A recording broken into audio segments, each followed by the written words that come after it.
네, 감사합니다.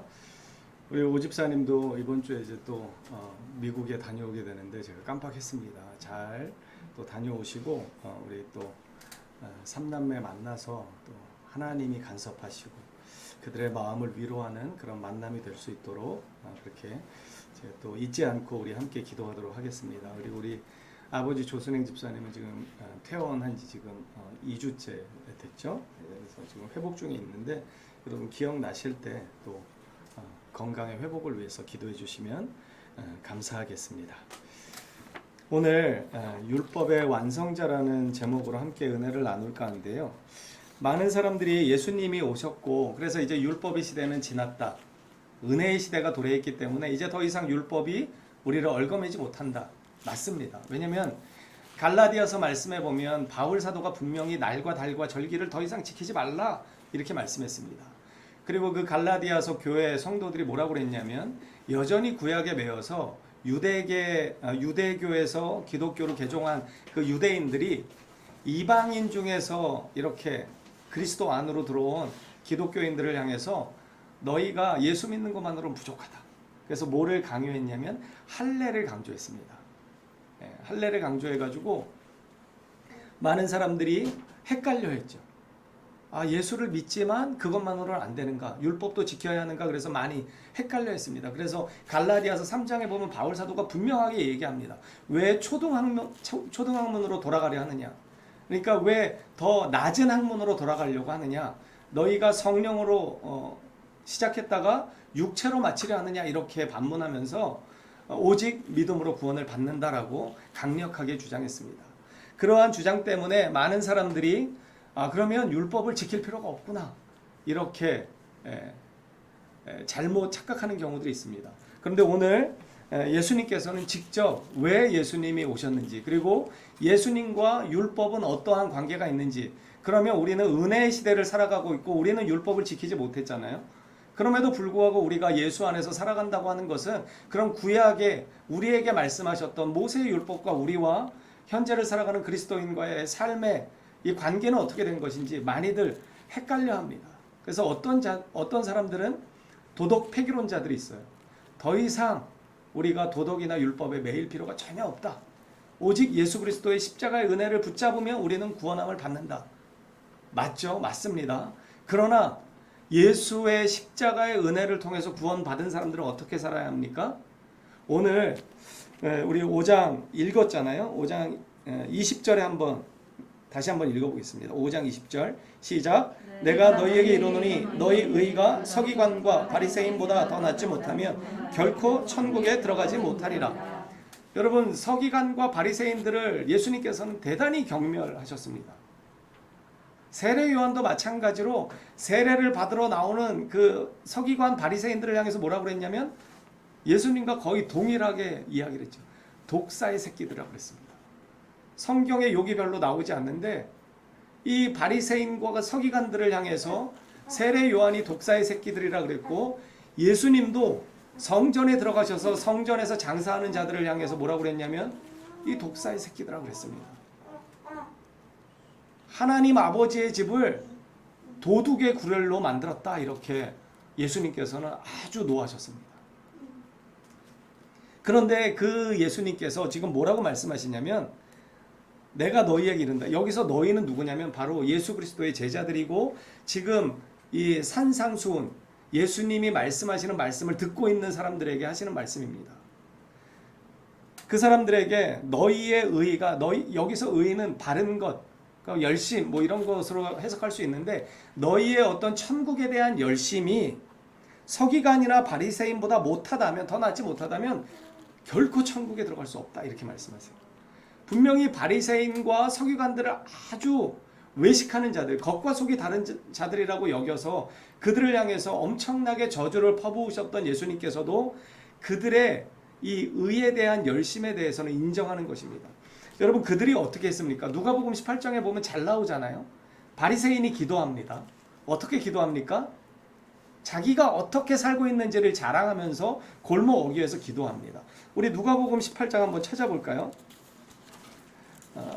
뒤로 쭉 넘기시면 누가복음 18장 나오는데 제 성경으로 구약 127페이지 정도에 나와 있습니다. 126페이지 이렇게 나와 있는데 누가복음 18장에 보면 바리새인과 세리 비유라는 소제목으로 들어 있습니다. 제 성경의 신약 126페이지입니다. 여기 그 9절부터 쭉 이어져 옵니다. 우리 10절 제가 한번 읽겠습니다. 두 사람이 기도하러 성전에 올라가니 하나는 바리새인이요 하나는 세리라. 우리가 너무나 잘 알고 있는 것처럼 당시의 세무 공무원은 민족의 반역자라는 그러한 그 오명을 이렇게 쓰고 있었던 사람들입니다. 민족의 세금을 걷어서 로마에 갖다 바치고 그 중간의 것은 자기의 이득으로 취하기 때문에 엄청난 민족의 반역자라는 이러한 그 죄인들로 취급을 받았었죠. 그들이 돈은 있을지 모르겠지만 명예는 불명예의 삶을 살았습니다. 그 두 사람입니다. 바리새인은 어떤 사람들입니까? 율법에 정통한 사람들이고 율법을 엄청나게 잘 지키는 것으로 유명했던 사람들입니다. 이 바리새라는 뜻이요 구별되다라는 뜻입니다. 그러니까 우리는 구별되어 있다는 거죠. 너와 나는 다르다. 여러분 그 부잣집의 벽을 보면 어떻습니까? 지금도 마찬가지죠. 평창동이나 성북동이나 이 주택을 가보면요 벽이 엄청나게 높습니다. 왜 벽을 높이 세울까요? 저는 그게 인간의 욕심이라고 생각합니다. 너와 나는 다르다. 너의 집과 나의 집은 다르다. 경계선을 긋는 거죠. 함부로 범접할 수 없는 그 경계선을 딱 세우는 것입니다. 저는 돈이 많지 않지만 돈이 그 정도로 많이 생기면 저도 그렇게 할까? 궁금하기는 합니다. 어쨌든 그래서 바리새라는 이 이름 자체가 너희와 나 구별된다는 거예요. 그만큼 이들이 율법에 대해서는 엄청난 자부심이 있었던 사람들입니다. 그래서 이 사람 두 사람이 기도하는데 11절에 한번 읽어볼까요? 시작. 바리새인은 서서 따로 기도하여 이르되 하나님이여 나는 다른 사람들 곧 토색, 불의, 간음을 하는 자들과 같지 아니하고 이 세리와도 같지 아니함을 감사하나이다.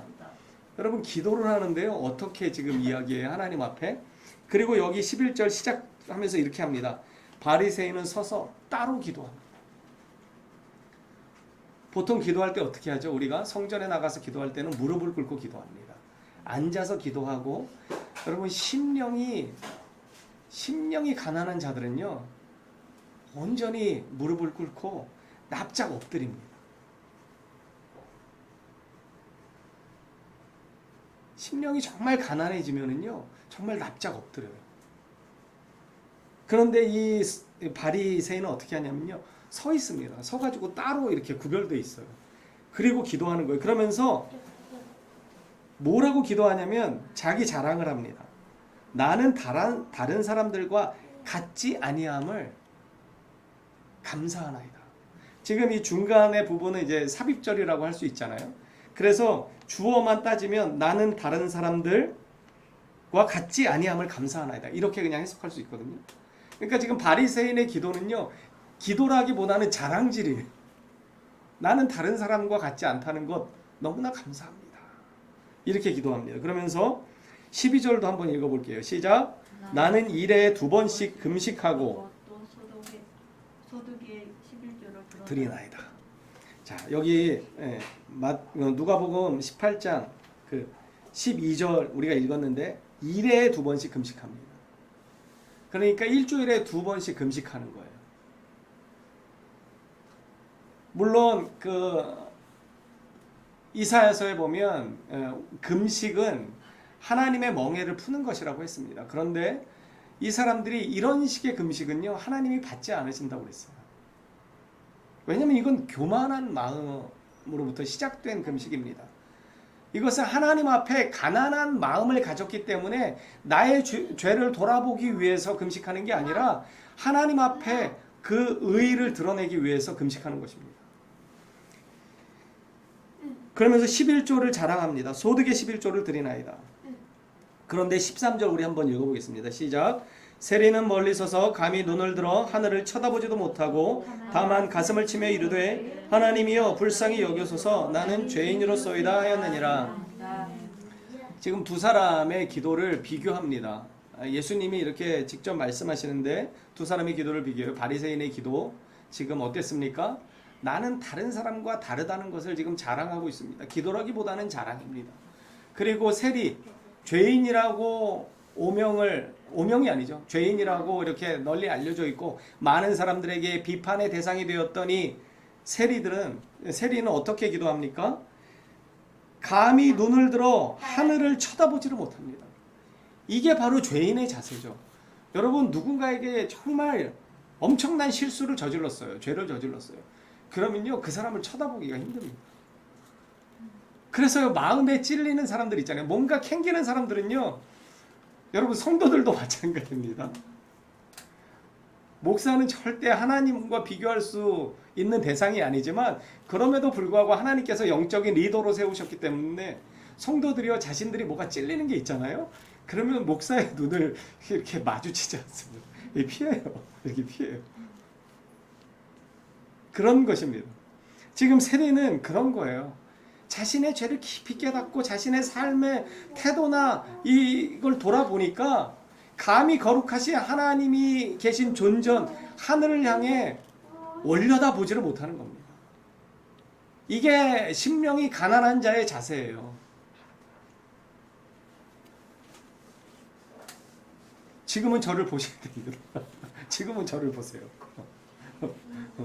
묵상하지 마시고 저를 보세요. 지금 제가 설교를 길게 하면 30분 정도 하는데 이 시간에 저한테 집중해 주셔야 돼요. 네. 그래서 여기 가슴을 치면서 하나님이여 불쌍히 여기소서 나는 죄인으로소이다 이렇게 고백합니다.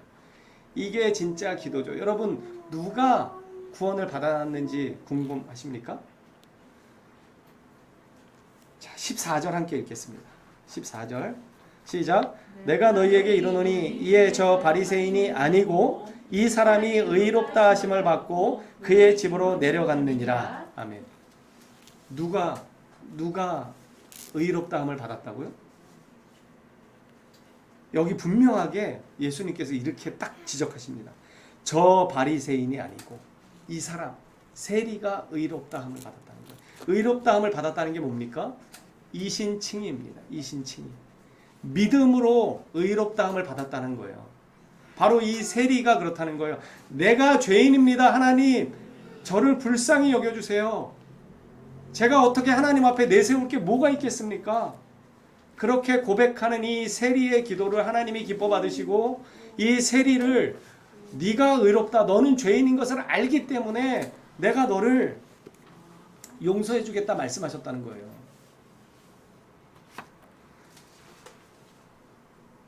여러분, 이 바리새인과 서기관들은요, 대단히 열심히 율법에 대해서 열심히 있었습니다. 그래서 일주일에 2번씩 금식하는 게 여러분 쉽지 않습니다. 11조를 드리는 것 믿음의 은혜가 아니고서는 쉽지 않습니다. 그리고 그들은요 11조를 드릴 뿐만 아니라 구제헌금을 따로 떼어서 드렸어요. 그러니까 이 율법에 대해서 나름 열심히 있었던 이 바리새인들은요 적어도 10의 2조, 10의 3조를 하나님께 드렸습니다. 그러면서 예수님께서 이러는 거예요. 제자들에게, 지금 예수님의 말씀을 듣는 제자들에게 너희가 이 바리새인처럼 그러한 열심이 없다면 천국에 들어가지 못한다. 그러니까 서기관과 바리새인들은 이 동기가 잘못되어 있습니다. 그래서 예수님이 그들을 미워하셨던 거예요. 왜냐하면 그들은요 열심은 있는데 그게 누구를 향한 열심이에요? 자기를 향한 열심입니다. 자기의 의의를 드러내기 위한 열심이, 이게 대단히 잘못됐다는 거예요. 여러분, 신앙생활을 열심히 해야 합니다. 11조도 드려야 합니다. 기도도 해야 합니다. 말씀을 읽어야 합니다. 너무나 당연합니다. 그런데 오해하지 말고 들으십시오. 이렇게 11조를 열심히 합니다. 교회를 위해서 이 모양 저 모양으로 헌신을 합니다. 말씀에 대해서 목사만큼 잘합니다. 그런데 이 사람이 어떤 그룹에 들어가면 그 그룹이 깨어집니다. 이 사람이 어떤 직분을 맡으면 그 사람과 함께 일하는 지체들이 다 시험에 듭니다. 왜 그럴까요? 그의 마음이 겸손하지 않기 때문입니다. 왜 말씀을 날마다 읽고 묵상하고 하나님 앞에 기도하고 하나님 앞에 드리기를 기뻐하는 사람인데 왜 그가 가면 관계가 회복되는 게 아니라 관계가 깨어지고 은혜를 받는 게 아니라 시험에 빠지게 되는 것일까요? 동일합니다. 그의 마음이 교만하기 때문입니다. 왜 그럴까요? 그는 하나님을 사랑하지 않기 때문입니다. 그의 동기는 하나님을 사랑하는 데서 시작되지 않았고 자기 자신을 사랑하는 데서 시작되었기 때문입니다. 그가 열심히 하는 이유는 자기가 하늘의 상급을 받기 위한 열심이기 때문에 그렇습니다. 여러분 마태복음 22장 한번 좀 찾아볼게요. 네, 마태복음 22장 제 성경으로 신약 37페이지 정도에 나와 있나요? 38페이지 정도에 나와 있네요. 여기 부활 논쟁이 있습니다. 부활 논쟁이 있는데 23절서부터 쭉 나와요. 마태복음 22장 이렇게 쭉 나오는데 여기 34절서부터 가장 큰 계명이라고 하는 소제목이 붙어 있을 겁니다. 여기 앞부분에 어떤 내용이냐면 부활이 없다라고 하는 사두개파가 있었어요. 그 사람들이 부활이 없다라고 막 주장하니까 뭐 이런저런 이야기가 있었습니다. 그래서 그 만약에 그 형사 취수라는 제도가 있었잖아요. 형이 일찍 죽으면 형수를 그 동생이 이렇게 떠안는 거예요. 그래서 만약에 7명의 남편이 있는데 그러다가 죽었으면 천국에 갔을 때 누가 이 사람의 남편입니까? 이렇게 물은 거예요. 그러니까 여러분 누가 이 사람의 남편일까요? 7명의 이 세상을 살면서 7명의 남편이 있었어요. 그런데 천국에 갔을 때 그러면 누가 이 여인의 남편일까요? 궁금해하지 마십시오. 천국은 그런 것이 아닙니다. 그거에 대해서 궁금해하지 마세요. 예수님이 이렇게 말씀하셨어요. 그것에 대해서 물으니까 30절에 보면 마태복음 22장 30절에 보면 29절 30절 제가 읽겠습니다. 너희가 성경도 하나님의 능력도 알지 못하는 거로 오해하였도다. 부활 때에는 장가도 아니가고 시집도 아니가고 하늘에 있는 천사들과 같으니라. 우리가 천사들과 같이 된다는 거예요. 그러면서 이 다음에 34절에 보면 예수님께서 사두개인들로 대답할 수 없게 하셨잖아요. 이들이 부활이 없다라고 주장하는 사두개인들이 이런 식의 이상한 질문을 하니까 예수님이 거기에 빠지지 않고 오히려 천국은 그런 게 아니야. 너희들이 부활을 모르니까 이렇게 묻는데 부활은 그런 게 아니야. 이렇게 말씀하셨어요. 그리고 나니까 35절에 보면 그 중에 한 율법사가 예수를 시험하려고 이렇게 옵니다. 그러면서 이렇게 물어요. 선생님, 율법 중에서 어느 계명이 크니까? 당신이 그렇게 율법에 대해서 잘 아는데 그러면 모세의 율법을 통틀어서 가장 큰 계명이 뭐예요? 여러분 어렵지 않을까요? 저희도요 그 독서 모임이 있어요. 일주일에 한 번씩 목요일마다 모임을 갖는데 이번에 이제 책을 한 권 끝냈어요. 한 400페이지짜리 책을 끝냈는데 이번에 이제 새롭게 들어가는 책이 센터 처치라고 팀 켈러 목사님의 책인데 이분이 그 30년 동안 목회한 그 목회의 어떤 그 모든 것을 망라한 책이라서 한 700페이지 정도가 돼요. 이 정도 되는데 그리고 머리가 좋은 사람들은 어떨지 모르겠는데요. 이게 몇 줄을 나누면요 한 챕터씩 나누잖아요. 몇 달이 지나면요 앞에 걸 자꾸 잊어버려요. 그래서 이 두꺼운 700페이지짜리 책을 한 페이지 정도로 요약할 줄 알아야 되거든요. 그래야 그 책을 내가 이렇게 습득한 거예요. 그 책의 내용을. 근데 여러분 이게 쉬울까요? 어렵죠. 700페이지에 달하는 내용이 여러 가지 내용이 있을 텐데 그것을 한 페이지 내지는 한 줄로 요약할 줄 알아야 그 책을 온전히 습득한 거거든요. 그런데 지금 율법사가 예수님을 시험하기 위해서 그거를 딱 시도하는 거예요. 모세 율법이 얼마나 방대합니까? 그 모세의 율법을 딱 들이대면서 어느 계명이 가장 큰 계명입니까? 이렇게 묻는 건요. 한 줄로 요약해 보세요 이거예요. 구약의 율법을 한 줄로 요약해 보십시오. 이렇게 딱 던지는 거예요. 보통 그러면 어떻게 될까요? 말도 안 되는 소리 하고 있어. 이렇게 반응하지 않을까요?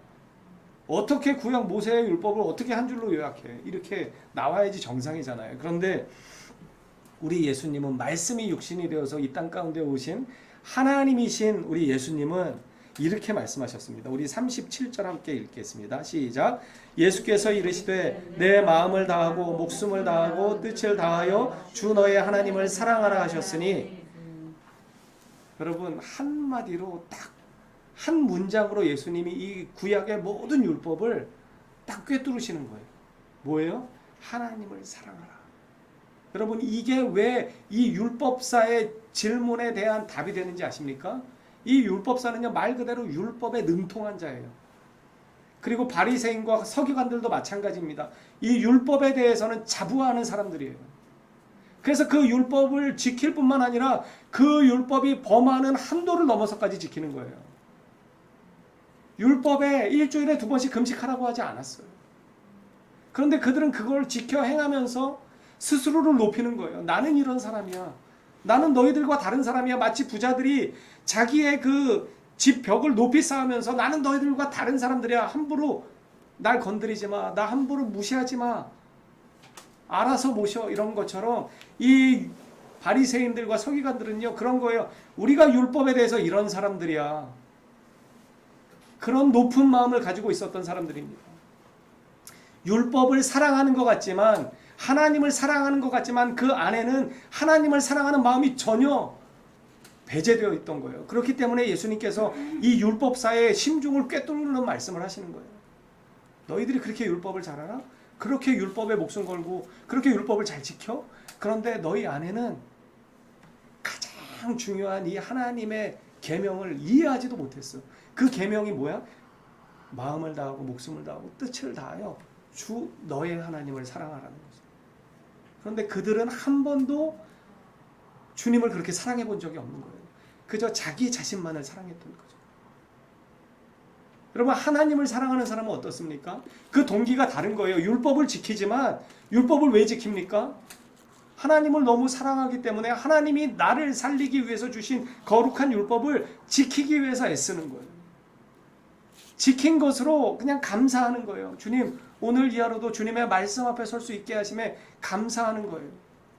그런데 하나님을 사랑해 보지 않았고 자기 자신을 사랑하는 이 잘못된 동기에서 말씀을 접한 사람들은요, 말씀을 아무리 많이 읽어도, 말씀을 아무리 많이 알아도 이 말씀을 통해서 하나님의 분명한 뜻을 깨닫지를 못하는 거예요. 하나님이 어떠한 분이시고 하나님이 나를 위해서 어떻게 구원의 은혜를 행하셨는지를 깊이 묵상해 보지도 못하고 그 하나님의 은혜에 감사해서 십자가를 볼 때마다 눈물 흘려보지 않았기 때문에 여전히 자기 열심과 자기 사랑에 빠져 사는 거예요. 여러분 제가 몇 번 말씀드렸을 거예요. 이 시대의 메시지는요 다 한 가지를 이야기합니다. 너를 사랑하라. 여러분 대중가요의 메시지가 거의 다 이런 것입니다. 죄송합니다. 우리나라 최고의 그룹을 제가 가끔 거론하는데 BTS도 마찬가지예요. 그들의 메시지가요 결국은 너 자신을 사랑하라는 거예요. 우리 1집 타이틀곡 제가 말씀드렸었죠. Love yourself. 너 자신을 사랑하라. 이게 세상의 메시지입니다. 그래서 더 열광하는 거예요. 악한 인간의 본성을 가장 자극하고 숭배하는 게 바로 자기 자신을 사랑하는 거예요. 그런데 성경은 절대 그렇게 이야기하지 않습니다. 하나님을 사랑하라는 거예요. 왜 그럴까요? 하나님을 사랑하는 게 진짜 자기를 사랑하는 것입니다. 여러분 그것을 알으셔야 돼요. 나를 내가 사랑해봐야 별 볼 일이 없습니다. 여러분 무슨 능력이 있으세요? 여러분이 무슨 큰 능력이 있어서 내가 나를 사랑하고 나를 지킨다고 내가 지켜집니까? 아니요. 전혀 그렇지 않습니다. 하나님이 나를 사랑하시고 하나님이 나를 지키실 때 그때 내가 안전한 것입니다. 그것을 아는 사람들은요 더 이상 나를 사랑하지 않습니다. 나를 그렇게 뜨겁게 사랑하시고 나를 위해 하늘 보좌를 버리신 그분을 사랑하는 것을 시작하는 것입니다. 그러한 사람들이 가난한 마음이 되는 거예요. 그래서 말씀을 지키지만 그 지킨 것 때문에 높아지지 않는 것입니다. 버러지와 같은 내가 하나님의 거룩한 율법을 지킬 수 있음에 감사할 수밖에 없는 거예요. 여러분 율법은 거룩한 것입니다. 율법을 폐하러 오신 것이 아니에요. 예수님이 이렇게 분명히 말씀하셨습니다. 우리 오늘 본문으로 돌아가면 마태복음 5장 우리 18절에 이렇게 말씀합니다. 진실로 진실로 너희에게 이르노니 천지가 없어지기 전에는 율법의 1.1획도 결코 없어지지 아니하리라. 여러분 히브리서에 보면은요, 히브리 이 문자에 보면요, 요드라고 하는 이 획이 있어요. 이게 이제 자음 이렇게 점을 찍는 건데, 근데 보통 히브리어를 이렇게 쓸 때는요, 이걸 다 빼거든요. 그래서 말하자면 이 모음을 빼요. 자음만 쓰는 거예요. 말하자면 우리처럼 이렇게 하는 거죠. 지읒 지읒 이렇게 썼어요.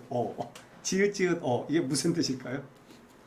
모르겠죠. 근데 히브리 사람들은요, 이게 오래전부터 이런 전통이 있었어요. 그래서 지읒 지읒 그러면 잘 잤어? 이렇게 이렇게 해석을 할 수 있는 거예요. 거기에 그 점을 찍는 게 요드라는 그런 그 획인데 1.1획도 없어지지 않는다는 건 그거예요. 성경의 어느 한 점도 절대로 없어지지 않고 결코 하나님이 다 이루신다는 말씀이에요. 그러니까 구약의 율법을 무시하지 말라는 거예요. 그러면서 예수님이 뭐라고 말씀하셨냐면 율법의 1.1획도 결코 없어지지 아니하고 다 이루리라. 이루기 위해서 오셨다는 거예요. 여러분 율법의 마침이 되셨다라고 로마서는 예수님을 말씀합니다. 우리는 율법을 지키지 못해도 구원함을 얻습니다. 왜 그래요? 예수님이 율법을 다 완벽하게 이루셨기 때문에 예수님이 율법을 이루신 그 의의를 믿을 때 우리는 그 의로움을 받는 거예요.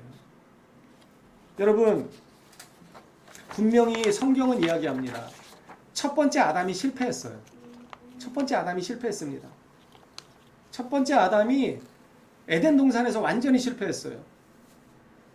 모든 동산의 실과는 다 먹어도 되고 오직 선악을 알게 하는 이 선악과의 열매만 먹지 말라고 그랬는데 그 선악과의 열매를 따먹었죠. 그래서 이 아담의 범죄로 인해서 에덴에서 쫓겨나고 우리 모든 인간들이 고통 가운데 살아가는 것입니다. 그런데 하나님께서는 우리 인간을 너무나 사랑하셔서 두 번째 아담을 보내셨어요. 이 두 번째 아담이 누굽니까? 바로 예수 그리스도이십니다. 이 예수 그리스도는 이 구약의 모든 율법 1.1획도 하나도 어김이 없이 완벽하게 이루신 분이세요. 여러분 예수님처럼 거룩하신 분이 있습니까? 여러분 예수님에 대해서 많은 논쟁들이 있어요. 그런데 예수님처럼 자기 자신을 하나님이라고 소개한 분이 없습니다. 코란을 기록했던 마호멧도 자기를 메시아라고 잠깐 거론했지만 마호멧의 삶을 보면 그렇게 거룩하지 않습니다. 그런데 예수님은 그 삶이 너무나 거룩하십니다. 예수님은 이 구약의 모든 율법을 다 지켜 행하셨어요. 그리고 예수님은 하나님을 너무나 사랑하셨습니다. 성부, 성자, 성령 하나님의 이 사랑의 행위가 바로 그런 것입니다. 하나님을 너무나 뜨겁게 사랑하셨어요. 반드시 없어지지 않고 다 이루리라. 예수님이 이 율법을 이루셨습니다. 그래서 십자가에서 우리가 예수 그리스도를 믿음으로 고백하면 어떻게 되는 것입니까? 이 율법을 이루신 의가 나에게 전가되는 거예요. 우리는 율법을 지키지 못하지만 예수님은 이 율법을 다 지키셨기 때문에 의로워지는 거예요. 여러분 이 성경에서 말하는 의는 뭐냐면요, 바르다는 것, 흠이 없다는 거거든요. 성경에서 말하는 이 흠이 없다는 건요, 결국 율법을 지켰냐 안 지켰냐. 여러분 성경을 통틀어서 율법을 지킨 사람이 있습니까? 오직 한 분 예수님밖에 없어요. 그래서 예수님을 믿는 우리에게 예수님의 의가 전달되는 겁니다. 실패한 한 사람 아담이 있고 성공한 한 사람 예수 그리스도가 있어요.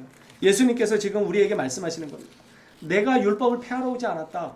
완전히 이루게 하려 함이다. 이렇게 말씀하셨습니다. 예수님이 이 땅에 오신 목적은요, 우리를 구원하기 위한 것인데 우리를 구원하기 위해서는요, 의로운 한 분이 필요합니다. 의로운 한 분. 이 의롭다는 건 바로 구약의 모든 율법을 완벽하게 지키는 그 한 사람이 필요한 것입니다.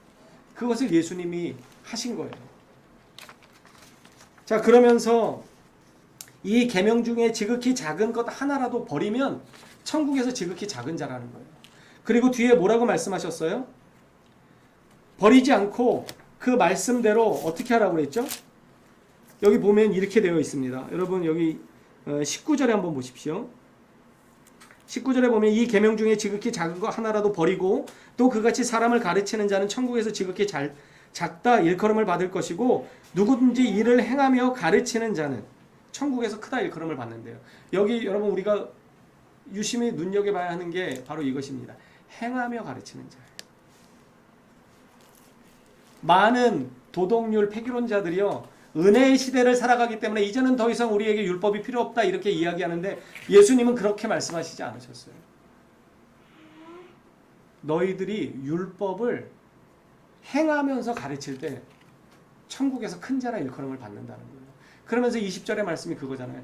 바리새인과 서기관들이 율법에 대해서 엄청난 열심을 가지고 지키는데 그 정도의 열심이 너희가 없다면 천국에 들어가지 못한다는 거예요. 결단코. 그러니까 이 말씀은 다시 말해서 가장 큰 계명, 하나님을 목숨을 다해 사랑하지 않는 그 마음이 없이는요, 율법을 우리가 지킬 수가 없습니다. 우리는 그럼에도 불구하고 율법을 지키지 못하죠. 우리는 그럼에도 불구하고 하나님의 거룩한 요구에 날마다 실패합니다. 그래서 우리가 어떻게 해야 합니까? 그래서 예수 그리스도를 의지할 수밖에 없는 거예요. 우리가 토요일 저녁에 겟세마네 기도회를 하는데 참 감사하죠. 우리가 많이 웁니다. 예, 많이 울어요. 감사해서도 울지만 참 여러 가지 이유로 울어요. 저는 울 수 있다는 것이 너무나 큰 은혜라고 생각합니다. 마음이 가난해지지 않고는요, 절대 울지 않습니다. 여러분, 세상에서 내가 누릴 걸 다 누린다고 생각하는 사람들, 내가 더 이상 필요가 없다고 그렇게 많은 걸 갖췄다고 생각하는 사람들 울지 않습니다. 근데 누가 울어요? 해결되지 않는 어려움이 있는 사람들이 우는 것입니다. 여러분 스스로를 보세요. 예수를 믿어서 해결됐지만 그럼에도 불구하고 여전히 해결되지 않는 나의 죄성을 발견하지 않습니까? 그래서 위대한 사도 바울이 오호라 나는 공고한 자로다. 내가 겉으로는 뭔가 열심을 내지만 율법에 대해서 열심을 내고 하나님을 위해서 열심을 하는 것 같지만 속으로는 죄의 굴레에서 계속 허덕인다고 고백하잖아요. 그래서 그가 그렇게 고백하는 거예요. 오호라 나는 공고한 자로다. 이 사망의 몸에서 누가 나를 건져내요? 여러분 누가 건져냅니까? 예수 그리스도 밖에는 우리를 건져낼 자가 없으십니다. 그래서 우리는 오늘도 율법의 완성자이신 그리스도를 의지해야 하는 것입니다. 우리는 율법을 지키기 위해서 애를 써야 합니다.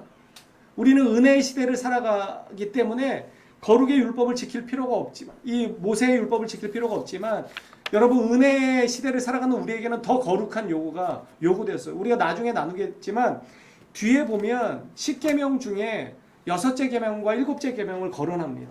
살인하지 말라, 간음하지 말라, 이것에 대해서 예수님이 율법을 다시금 해석하세요. 그러면서 이렇게 말씀하시는 거예요. 간음하는 것이 죄라고 그랬는데 구약에서는 마음의 음욕을 품는 자마다 다 간음했다라고 이야기해요. 살인하지 말라고 말씀하셨는데 구약에서는 이웃에게 욕하는 자마다 살인했다라고 여기라는 거예요. 훨씬 더 높은 도덕률을 우리에게 제시하십니다. 여러분 이 높은 도덕률을 우리가 지키기 위해서 애써야 합니다. 그런데 우리가 연약한 우리가 죄인된 우리가 여전히 죄 구덩이에서 헤매이는 우리가 이 거룩의 요구를 다 지켜 행할 수 있습니까? 못합니다. 그래서 율법의 온전한 마침이 되신 예수 그리스도를 의지하는 우리가 되어야 하는 것입니다. 율법의 완성자이신 그리스도를 나의 구세주로 고백할 때 하나님이 우리를 향해서 의롭다 칭하시는 것입니다. 우리는 여전히 죄인이지만 그리스도의 의의 안경을 쓰시고 우리를 바라보시는 것입니다. 내가 나를 바라볼 때 너무나 여전히 부족하고 연약하고 완악하고 죄악 가운데 허덕이는 죄인일 수밖에 없지만 그럼에도 불구하고 이제 우리가 믿는 믿음 때문에 하나님께서는 율법의 완성자이신 그리스도의 그 의를 통해서 우리를 바라보시기 시작하는 것입니다. 그렇기 때문에 우리는 날마다 그리스도를 의지하고 붙잡아야 합니다. 세리의 기도를 절대로 놓치지 마십시오. 나는 죄인입니다. 불쌍히 여겨주십시오. 우리 오집사님이 그랬나요? 그런 고백을 하셨죠. 그냥 죄인입니다. 나는 좀 불쌍히 여겨주십시오. 원지가 고백했나요? 네, 원지가 고백했는데 불쌍한 죄인인 것 같습니다. 주일 예배에 나타나질 않습니다. 그 믿음의 고백을 했는데 어저께 밤에 토요일 날 오지 말라고 그래야 되는지